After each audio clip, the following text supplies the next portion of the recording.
Okay, so let us begin the class now. మీరు కాస్త మీ క్లాస్మేట్స్కి చెప్పండి క్లాస్ స్టార్ట్ అవుతుందని, right? So anyhow, as the time is up now, we will start. So yesterday we were discussing about continuous wave radar, and I have shown you how to understand the numbers. Whenever numbers are given in the textbook, we should not simply skip them away. ఊరికి వదిలేయడం కాదు. And you should understand the real meaning so that you can write your own example. Okay na? So you need not by heart all these numbers. Okay, once you understand the relation between those numbers, you can easily create your own numbers and write based on the formula or the principle on which it is based. Okay, so yesterday we have stopped somewhere over here. The transmitter noise of concern in Doppler radar includes those noise components that lie within the same frequency range as the Doppler frequencies. Okay, so ఇది చాలా important point చూడండి. The transmitter noise of concern in Doppler radar includes those noise components that lie within the same frequency range as the Doppler frequencies. అంటే ఏమంటున్నాడు, let us assume that the target is a moving aeroplane. Okay, so అది some particular వెలాసిటీతో travel చేస్తూ ఉంటుంది. జనరల్గా ఒక passenger train అయితే, if it is a passenger air craft, okay, generally if it is a passenger air craft, దాని velocity ఎలా ఉంటుంది? It will be around 500 to 600 km/h generally. Okay, so maybe A typical value. So ఇప్పుడు ఆ particular వెలాసిటీతో కనుక travel చేస్తూ ఉంటే, okay, ఆ particular వెలాసిటీతో travel చేస్తూ ఉంటే you will have some amount of Doppler shift. We can calculate what will be that Doppler shift. Okay, formula మన దగ్గర ఉంది. FD is equal to, let me just write out that formula. Just a minute, let me write that formula. Let me enlarge this, let me remove this. Yeah, okay, so మనకి FD is equal to 2VR by C. Okay, and this పైన న్యూమరేటర్లో F0 కూడా ఉంది. So మనకి ఇప్పుడు VR ఎంత అనుకుంటున్నాం? Approximately 500 km/h. So దాన్ని మీరు మీటర్/సెకండ్లో కన్వర్ట్ చేసుకొని రాసుకోండి. Then so that will be approximately maybe around 150. Okay, around 150 metre per second లాగా ఉంటుంది. Okay, slightly around that value. Okay, తర్వాత F0 is the radar transmitter frequency with which the radar is operating. అది so అవన్నీ substitute చేస్తే మీకు FD వస్తుంది కదా. అయితే ప్రాబ్లం ఏంటయ్యా అంటే, ఈ FD అంటే ఈ డాప్లర్ ఫ్రీక్వెన్సీ ఎంతైతే ఉండే అవకాశం ఉందో, నాయిస్ కూడా అక్కడ డామినెంట్గా ఉంటుంది అంటున్నాడు. నాయిస్ కూడా అక్కడ డామినెంట్గా ఉంటుంది. Okay, so that is going to create problem. The greater the desired radar range, okay, నీకు రాడార్ రేంజ్ ఎక్కువ ఉండాలని నువ్వు కోరుకున్నావు అనుకో, అప్పుడు ఏమవుతుందంటే the more stringent will be the need for reducing the noise modulation accompanying the transmitter signal. Okay, so నువ్వు range చాలా ఎక్కువ ఉండాలని కనుక కోరుకుంటే అప్పుడు నువ్వు చాలా కఠినమైన నిబంధనలు పాటించాలి. స్ట్రింజెంట్ అంటే చాలా చాలా నిబంధనలు, చాలా గట్టిగా అనమాట. ఓకే, సో పకడ్బందీగా ఎంత వాల్యూ ఉండాలి అంతే వాల్యూ మెయింటైన్ చేయాలి. That is what stringent. Okay, so అది okay, so that means your design should be very good. You should design in such a way. So if complete elimination of direct leakage signal at the receiver could be achieved, it might not entirely solve the isolation problem, since echoes from nearby fixed targets can also contain the noise components of the transmitted signal. ఇంకొక విషయం ఏంటంటే, transmitter నుంచి రిసీవర్కి డైరెక్ట్గా leakage జరగకపోయినా sir, if complete elimination of direct leakage of signal at the receiver could be achieved, okay, it might not entirely solve the isolation problem. Transmitter నుంచి రిసీవర్కి నువ్వు leakage లేకుండా చేయాలని ట్రై చేస్తూ ఉంటావు అనుకుందాం suppose, but it is not so easy అంటున్నాడు. ఎందుకు not easy అంటే చూడండి, since echoes from near by fixed targets which is called clutter can also contain the noise components. can also contain the noise components of the transmitted signal. అంటే మన actual target ఏదైతే నువ్వు చూడదలుచుకున్నావో అది కాకుండా కొన్ని fixed targets, maybe మబ్బులు ఉండొచ్చు, లేకపోతే బాగా ఎత్తుగా ఉన్న చెట్లు ఉండొచ్చు, ఓకే, లేదా పర్వతాలు లాంటివి, ఓకే. సో ఇలాంటివి ఏవైతే ఉన్నాయో వాటి నుంచి which are like we can think as fixed targets, okay. మళ్ళీ మీరు డౌట్ అడగవచ్చు, మబ్బులు కదులుతూ ఉంటే ఎట్లా అని. ఒకవేళ మబ్బులు కదులుతూ ఉన్నా కూడా జనరల్గా ఒక విమానం వెళ్ళే వేగంతో పోలిస్తే మబ్బులు కదిలే వేగం చాలా చాలా తక్కువ. In that sense we can think them to be approximately stationery, okay, అంటే ఈ particular సినారియోలో, okay. That is the thing we are thinking of, okay, right. So those kind of things, వాటి నుంచి వచ్చే ఎకోస్ ఉన్నాయి కదా, those will also be like a noise, okay. So it will be recalled. Okay, so let me remove all these things. Next paragraph వెళ్దాం. It will be recalled, okay, అంటే గుర్తు చేసుకుందాం. Section 1.3 నుంచి మనము ఒక విషయాన్ని గుర్తు చేసుకోవాలి. ఏంటది? That the receiver of pulsed radar is isolated and protected from the damaging effects of the transmitted pulse by the duplexer which short circuits the receiver input during the transmission period. మనం ఒక విషయాన్ని గుర్తు చేసుకుందాం, గతంలో చదివింది ఏంటి అంటే, pulse రాడార్లో మనకి డూప్లెక్సర్ ఉంటుంది. ఈ డూప్లెక్సర్ ట్రాన్స్మిటర్ని రిసీవర్ని ఐసోలేట్ చేసేస్తుంది. రిసీవ్ చేసుకునే సమయంలో యాంటీనా నుంచి రిసీవర్ బ్లాక్కి ఆటోమేటిక్గా అది కనెక్షన్ ఇచ్చేస్తుంది. అంటే ఆ డైరెక్షన్లోనే, అంటే ఒక ట్రాఫిక్ పోలీస్ లాగా అనమాట, ఓకేనా. అది ఎటువైపు వెళ్ళాలి, ఏ దిశలో వెళ్ళాలి వాహనాలు అనే ట్రాఫిక్ పోలీస్ ఎలా అయితే చేతులతో అట్లా సంజ్ఞలు చేసి చూపిస్తాడో, ఈ duplexer will do something similar to that. It will channelize the energy coming into the antenna to the receiver blocks only instead of going to the transmitter. అట్లా అది పనిచేస్తుంది, రైట్. అది ఒకసారి గుర్తు చేసుకుందాం ఇప్పుడు. సరే, ఇప్పుడు turning of the receiver during transmission with a duplexer is not possible in continuous wave radar since the transmitter is operated continuously. అయితే ఈ డూప్లెక్సర్ లాంటిది మనం కంటిన్యూస్ వేవ్ రాడార్లో ఉపయోగించలేము. ఎందుకు అంటే నీ కంటిన్యూస్ వేవ్ రాడార్లో నువ్వు కంటిన్యూగా ట్రాన్స్మిట్ చేస్తూనే ఉండాలి కదా. నువ్వు కాసేపు డూప్లెక్సర్ ఏం చేస్తుంటుంది, కాసేపు ట్రాన్స్మిటర్ని కనెక్ట్ చేస్తుంటుంది, ఇంకొద్దిసేపు రిసీవర్ని కనెక్ట్ చేస్తూ ఉంటుంది, అంటే సిగ్నల్ ఫ్లోలో, ఓకే. మరి కంటిన్యూస్ వేవ్ రాడార్లో నీకు సిగ్నల్ కంటిన్యూగా పంపుతూనే ఉండాలి కాబట్టి ఇక్కడ డూప్లెక్సర్ అనేది నువ్వు ఉపయోగించలేవు, ఓకేనా. సో మరి ఎట్లా అలాంటి పరిస్థితుల్లో ఎలా? Isolation between transmitter and receiver might be obtained with a single antenna by using a hybrid junction circulator, okay, turnstile junction or with separate polarisations, okay. మరి ఇప్పుడు ఐసోలేషన్ మనం ఎలా తెప్పించాలి, okay, that is the question. అంటే we can use hybrid junction. I think మీకు microwave సబ్జెక్ట్లో ఈ పాటికే హైబ్రిడ్ జంక్షన్ అంటే ఏంటి అని చెప్పే ఉంటారు, right. So hybrid junction, circulator, turnstile junction, లేదా సిగ్నల్ విత్ డిఫరెంట్ పోలరైజేషన్స్. అంటే ట్రాన్స్మిటింగ్ సిగ్నల్ యొక్క పోలరైజేషన్ డిఫరెంట్ ఉంది, రిసీవ్డ్ సిగ్నల్ యొక్క పోలరైజేషన్ డిఫరెంట్గా ఉందనుకో, then that is another way, okay. So separate antennas for transmitting and receiving might also be used. So ఒకే antenna వాడుకున్నప్పుడు మరి ఐసోలేషన్ తెప్పించాలి అంటే ఇప్పుడు దాకా చూసాం, హైబ్రిడ్ జంక్షన్ వాడు, సర్క్యులేటర్ వాడు, లేకపోతే సపరేట్ పోలరైజేషన్ వాడు, అదొక పద్ధతి. లేదా ఇంకో పద్ధతి ఏంటి, అసలు రెండు వేర్వేరు యాంటీనాలు ఉపయోగించడం, okay. So that is what they are trying to tell here. 1 minute, let me remove all these points, lines. Yeah, I think recording is going on or not? Yeah, okay, fine, going on. So ఇక్కడ చూడండి, separate antennas for transmitting and receiving might also be used, okay. The amount of isolation which can be readily achieved between the arms of practical hybrid junctions such as magic T or rat race or short slot coupler is of the order of 20 to 30 dB.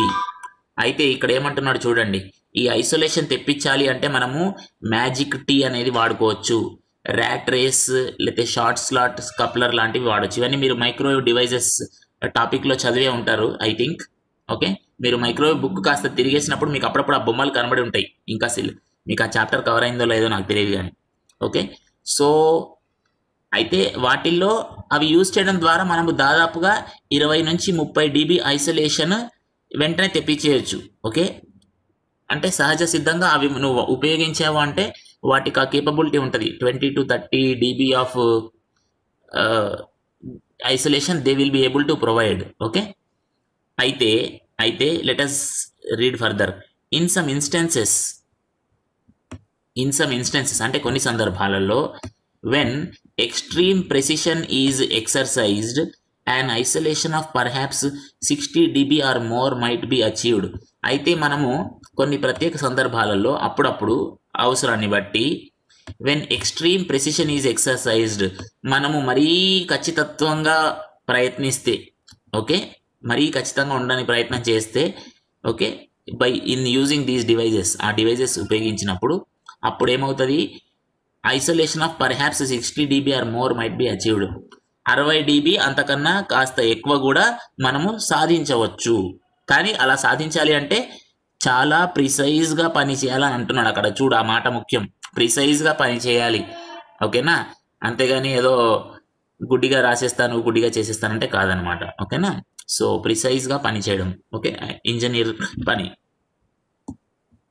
Okay, so ఇంకొక సమస్య, one limitation of hybrid junction is the 6 dB loss in overall performance, which results from the inherent waste of half the transmitted power and half the received signal power. Okay, ఇంకొక సమస్య ఏంద్రా బాబు అంటే, ఎప్పుడైతే hybrid junction use చేస్తారో, ఒక నిమిషం, there is someone else joining. ఎప్పుడైతే hybrid junction use చేస్తున్నారో కొన్ని ఎట్లా ఉంటాయంటే ఇన్హరెంట్, అంటే వాటి యొక్క సహజ లక్షణం. సో ఈ హైబ్రిడ్ జంక్షన్ యూజ్ చేసినప్పుడు సహజంగానే there is a 6 dB loss in the overall performance.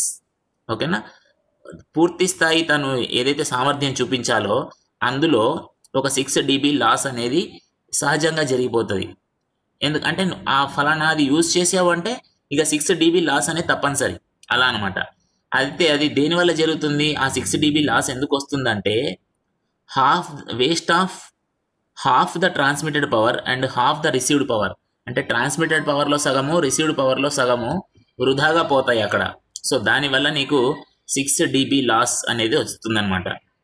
So ఇప్పుడు నువ్వు దీన్ని ఇంకోలా కూడా అర్థం చేసుకోవచ్చు. 6 dB అన్నాడు కదా, సో 6 dBని నువ్వు ఎలా అర్థం చేసుకోవచ్చు అంటే, హాఫ్ అన్నావు అనుకో, జస్ట్ చూడండి ఈ నెంబర్స్ ఎలా వచ్చాయి మీకు తెలియాలి, ఊరికే తమాషా కాదు. సో 6 dB లాస్ అన్నాడు, ఇక్కడ హాఫ్ అన్నాడు. సో వెంటనే నా మైండ్లో ఒకటి స్ట్రైక్ అవ్వాలి. ఏంటి స్ట్రైక్ అవ్వాలి అంటే, హాఫ్ అన్నాడు కదా, మీరు 10 log half వేసి చూడండి. 10 ఇక్కడ రాస్తున్నాను, జాగ్రత్తగా గమనించండి. ఇక్కడ రాస్తున్నా, 1 minute.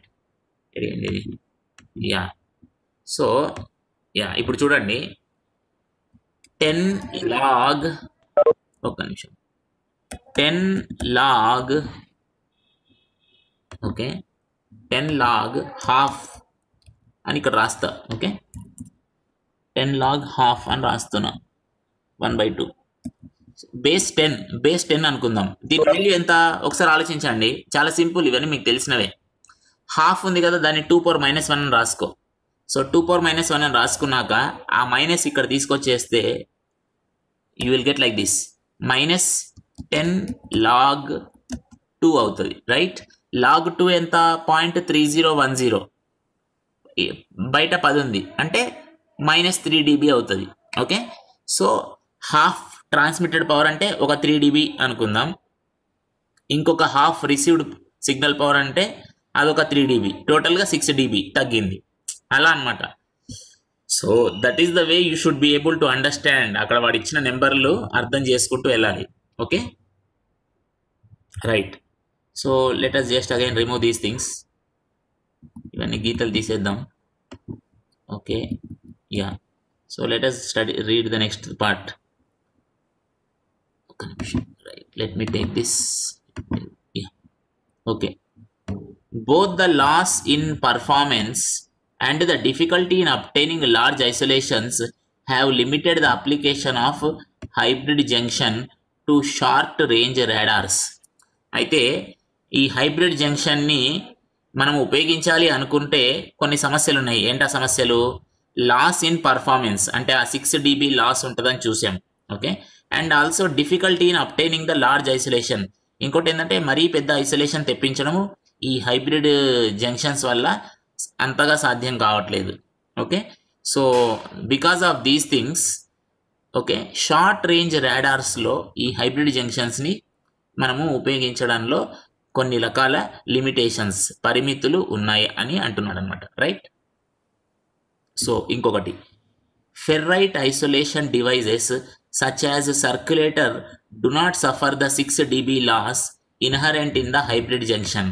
అబ్బా, అయితే మనం ఏమనుకున్నాము, అరే హైబ్రిడ్ జంక్షన్ వల్ల మనకు 6 dB లాస్ అవుతోంది ఎలా అనుకున్నాం. ఓకే, సో అయితే అదే సందర్భంలో మనకి ధైర్యం చెప్పడానికి ఇంకోటి వచ్చాడు. వాడి పేరు ferrite isolation, ferrite. Okay, ferrite material. So ferrite మెటీరియల్తో యూజ్ చేసిన ఈ సర్క్యులేటర్ ఏదైతే ఉందో, okay, circulator, ferrite isolation devices such as the circulator. Okay, circulator use చేసినప్పుడు లాభం ఏంటి అంటే ఈ 6 dB లాస్ అనేది ఉండదు అందులో. Practical devices have isolation of the order of 20 to 50 dB. Okay, so ఈ సర్క్యులేటర్స్లో ఎంత ఐసోలేషన్ తెప్పించవచ్చు అంట, 20 నుంచి 50 dB దాకా తెప్పించవచ్చు. ఓకే, ఓకే, అట్లాగే turn style junctions achieve isolations as high as 40 to 60 dB. So ఇప్పుడు మనం ఇక్కడ 3 రకాలవి చూసాము. ఒక రకం ఏంటంటే హైబ్రిడ్ జంక్షన్, ఇంకొకటి ఏంటయ్యా అంటే సర్క్యులేటర్, ఇంకోటి ఏంటయ్యా అంటే టర్న్ స్టైల్. సో ఈ మూడిట్లలో అత్యుత్తమ ఐసోలేషన్ ఎవరిస్తున్నారు క్లియర్గా తెలిసిపోతా ఉంది. టర్న్ స్టైల్ అనేది మనకి 40 to 60 dB ఐసోలేషన్ ఇవ్వగలుగుతున్నది. ఓకే, సో లాస్ట్ 3 లైన్స్ చూద్దాం. The use of orthogonal polarisations for transmitting and receiver is limited to short range radars because of relatively small amount of isolation that can be obtained. ఇంకొక పద్ధతి ఏంటి isolation తెప్పించడానికి అంటే మనం ఇంతకుముందు చూసాం, orthogonal polarisation for transmitting and receiving. ఓకేనా, అంటే ట్రాన్స్మిటింగ్ ఒక పర్టికులర్ పోలరైజేషన్తో ఉంటే రిసీవింగ్ కరెక్ట్గా దానికి ఆర్థోగోనల్ అంటే 90 degreesతో ఉండేటట్టుగా మనము చేయగలిగితే then that is also used as a isolation technique. కాకపోతే మళ్ళీ దీంట్లో ఉన్న సమస్య ఏంట్రా అంటే, okay, because the second line చదువుతున్న లాస్ట్ నుంచి, because of the relatively small amount of isolation that can be obtained. కాకపోతే ఇక్కడ కూడా మరీ పెద్ద ఐసోలేషన్ రాదు. That is what is conveyed over here. So let us just see the next slide. Okay, let me close this now. Okay, just a minute, let me open the next slide. Okay, yeah, okay, so an important factor which limits the use of isolation devices with a common antenna is the reflections produced in the transmission line by the antenna. Okay, ఇప్పుడు ఇంకొకటి, మనం ఒకటే antenna పెట్టి పని చేస్తున్నాం అనుకోండి, అప్పుడు ఒకనొక ఇంపార్టెంట్ ఫ్యాక్టర్ ఏంటి అంటే the important factor which limits the isolation of devices with common antenna is reflections produced in the transmission line by the antenna. So ఇది మళ్ళీ ఒకసారి మనకు అర్థం కావాలి. ఏంటంటే జాగ్రత్తగా గమనించండి. ఇప్పుడు ఇక్కడ ట్రాన్స్మిటర్ డబ్బా ఉందనుకో, ట్రాన్స్మిటర్ బాక్స్ ఉంది, ఇక్కడ నీ యాంటీనా ఉంది. ఓకే, సో ఈ ట్రాన్స్మిటింగ్ బాక్స్ నుంచి యాంటీనా దాకా సిగ్నల్ ఎలా వెళ్తుంది, ఇక్కడ మనము ట్రాన్స్మిషన్ లైన్ లాంటిది వాడతాం. ఇప్పుడు నేను ఇక్కడ ఒక నిమిషం కలర్ మారుస్తాను. ఓకే, సో ఇప్పుడు కలర్ మార్చి గీస్తున్నా, గమనించండి.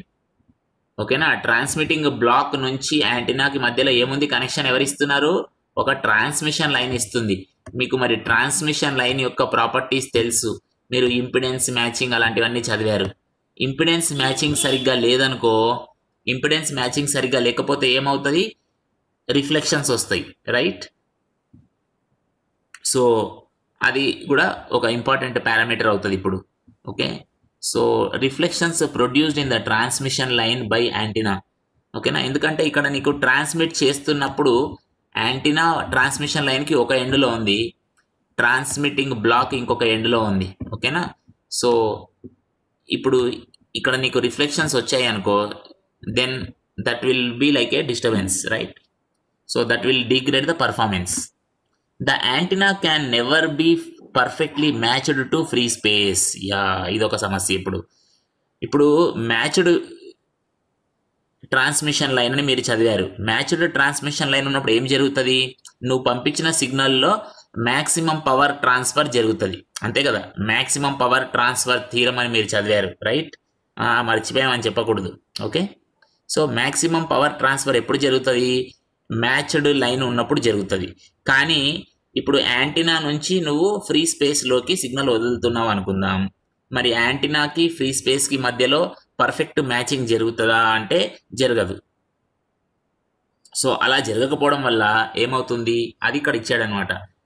The antenna can never be, ఒక నిమిషము, yeah, the antenna can never be perfectly matched, minute, just minute, దీనికి okay. So yeah, the antenna can never be perfectly matched to free space. So కాబట్టి ఏమవుతుంది అంటే there will be always some transmitted signal reflected back towards the receiver. So ఇది perfect matching జరగదు కాబట్టి there will be always some transmitted signal, కొంత transmitted signal will get reflected back towards the receiver. Receiver వైపుకి reflect అవుతుంది.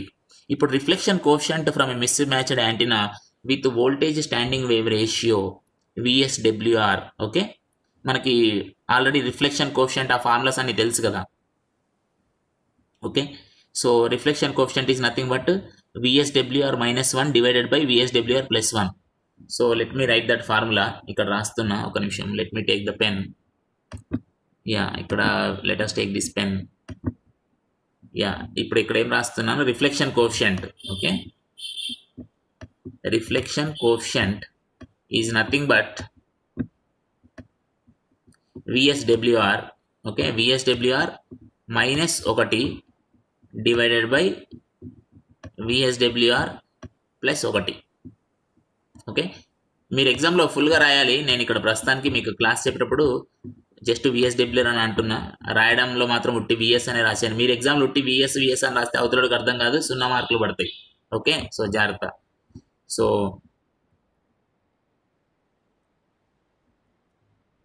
okay, so that is what is given here.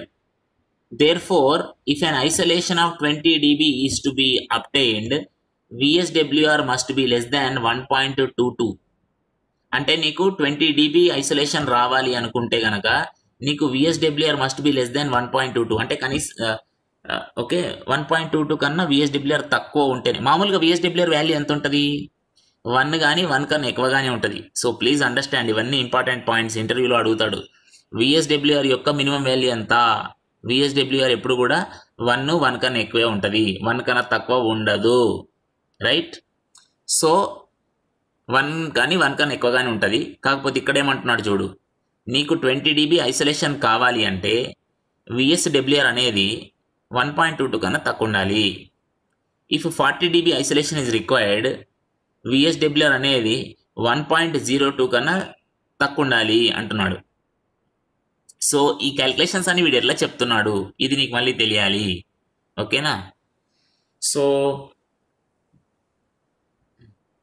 First నువ్వు కంగారు పడొద్దు, ఇది ఎందుకు వచ్చింది, ఇది ఎలా వచ్చింది అని. Just let us try to calculate this, ఓకేనా? మనము ఈ 1.02 తీసుకుందాం, ఓకేనా? Let us take this 1.02 thing. ఈ 1.02 తీసుకుందాం. ఒక్క నిమిషం, లెట్ మీ రైట్ దిస్. ఒక్క నిమిషం. యా, ఇది పక్కన పెడతా, రైట్?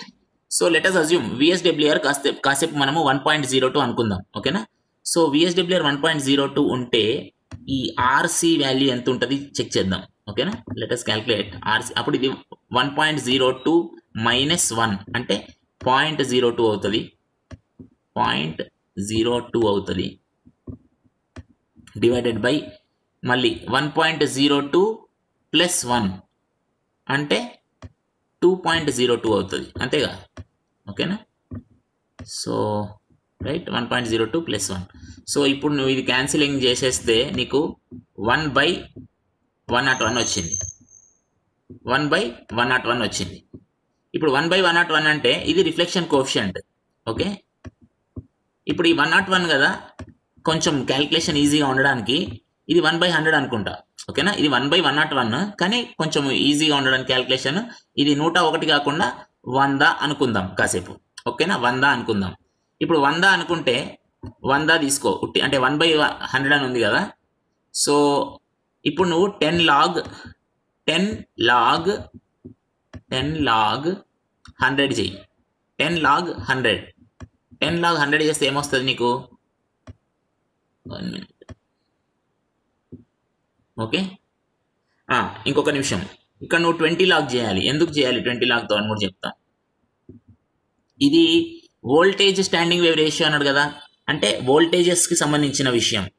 సో వోల్టేజెస్కి సంబంధించిన విషయం తీసుకుంటే నీకు రేషియో ఆ రేషియో 100 లాగా వచ్చింది. 1/100 లేకపోతే 100 అనుకుందాం. అది వోల్టేజెస్ విషయంలో. మరి పవర్ విషయంలో తీసుకుంటే ఏమవుతుంది? పవర్ అన్నప్పుడు నీకు వోల్టేజ్ స్క్వేర్ చేయాల్సి వస్తుంది, రైట్? V²/R అంటాం కదా, R = 1 అని పెట్టుకుంటాం కదా జనరల్గా, రైట్? సో నువ్వు ఇప్పుడు ఆ 100ని కాస్త స్క్వేర్ చేసుకో, అంటే 10⁴ అవుతుంది.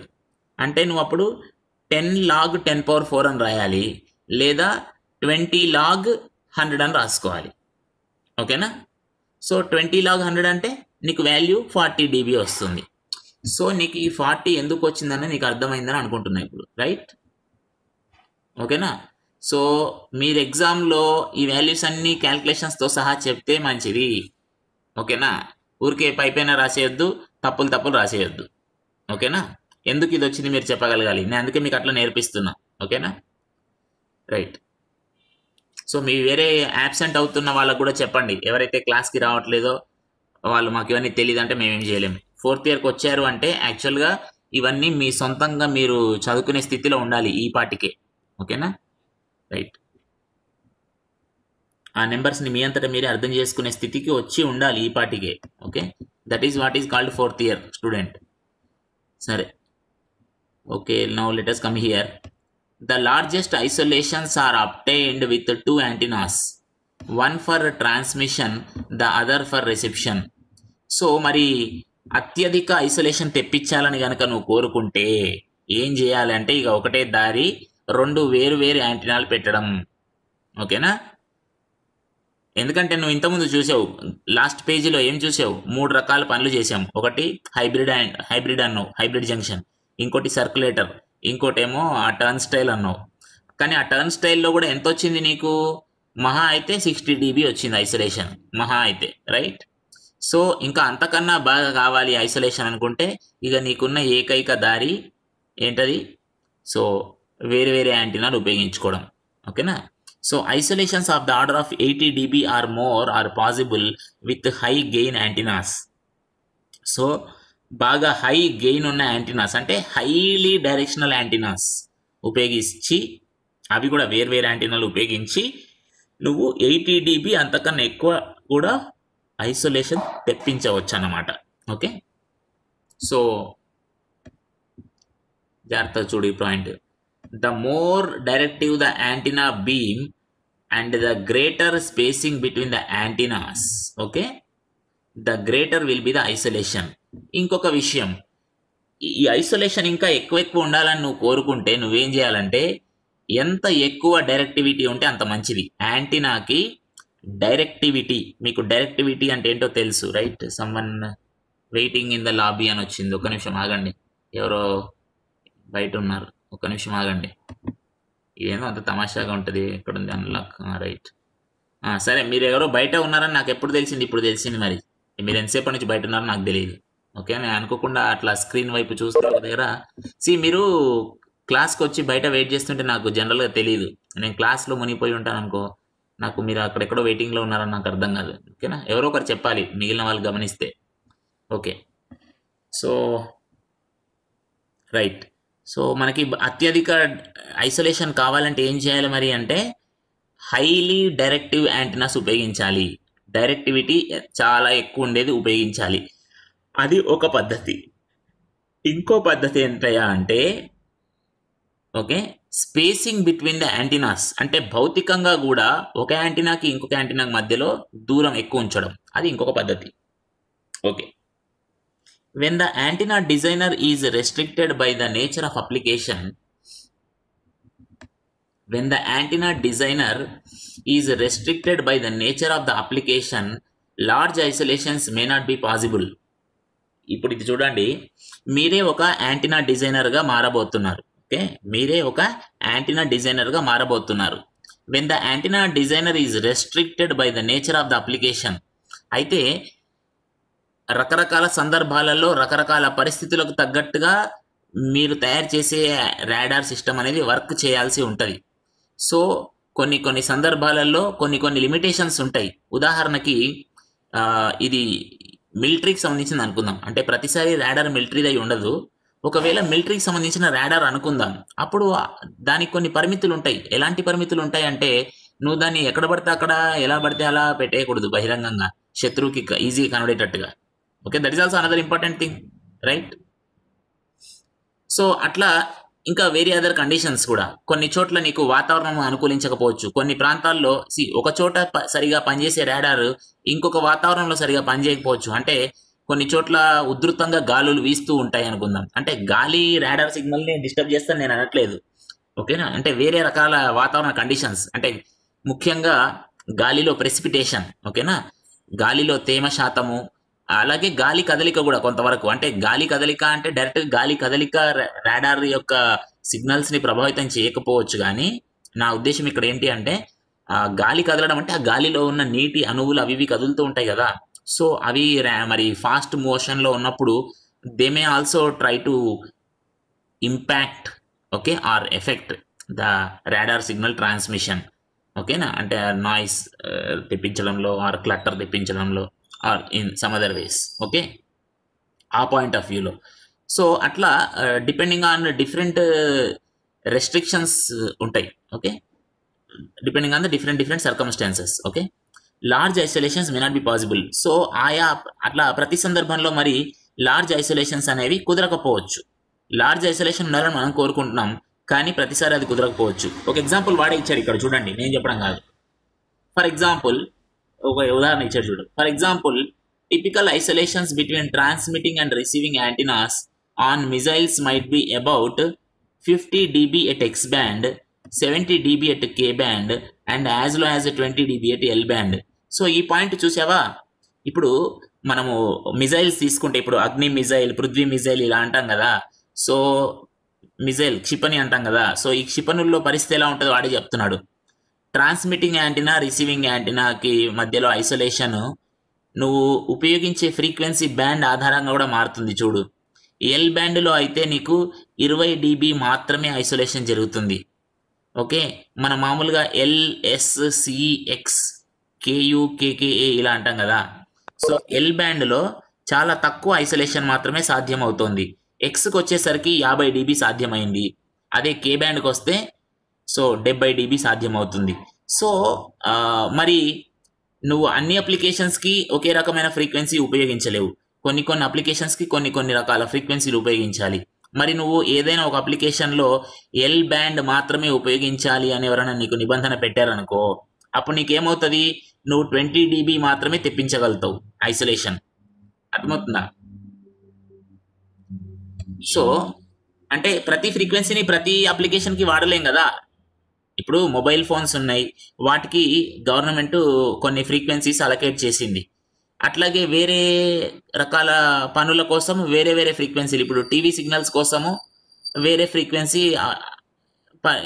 ఇచ్చారు, గవర్నమెంట్ వాళ్ళు లైసెన్స్ ఇచ్చారు, రైట్? ఒక సంస్థ ఉంటుంది కదా ఇంటర్నేషనల్ లెవెల్లో. సో వాళ్ళు ఇగో ఈ పర్టికులర్ వ్యవస్థని ఈ ఫ్రీక్వెన్సీలో వాడుకోండి, అలా మనకి రూల్స్ అండ్ రెగ్యులేషన్స్ పెట్టారు, రైట్? అది ఎందుకు పెట్టారు? ఓవర్లాప్ కాకుండా ఉండడానికి, ఒకదానికి, right?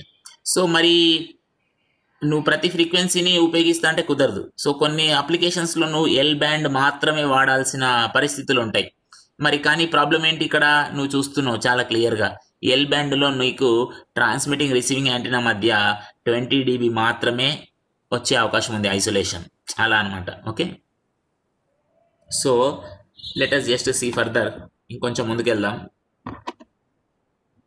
Metallic baffles as well as absorbing material placed between the antennas can provide isolation, okay, additional isolation.